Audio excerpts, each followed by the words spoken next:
আসসালামু আলাইকুম। আশা করি সবাই ভালো আছেন। এই নদীটা বুড়িগঙ্গা দিয়ে একেবারে খুলনা পর্যন্ত এটার বিভিন্ন শাখা আছে।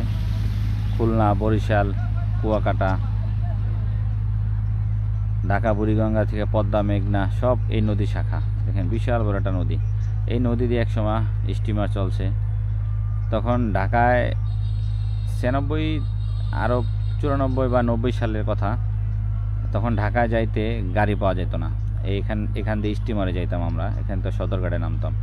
টেকারহাটের ব্রিজের গোড় থেকে প্রতিদিন 5টা-6টার দিকে এই লঞ্চটি ছাড়তো।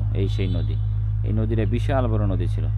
এখন নদীর কালের পরিবর্তনে নদী হয়ে গেছে অনেক ছোট। তারপরও নদীটা কিন্তু কম বড় না, গভীরতা অনেক গভীরতা। এই নদী দিয়ে ঢাকায় আমরা কত গেছি। দেখেন নদীটা, পানিটা কত পরিষ্কার, স্বচ্ছ পানিটা। নদীর পানিটা অনেক স্বচ্ছ, খুব সুন্দর একটা নদী। আসলে নদী দেখলে সবারই মন চায় গোসল করতে, একটু ভিডিও করতে। আসলে নদীর পানি টলটল করে, দেখুন কি সবুজ নদীর পানিটি দেখলেই মনে হচ্ছে আপনাদের এখনই গোসল করতে।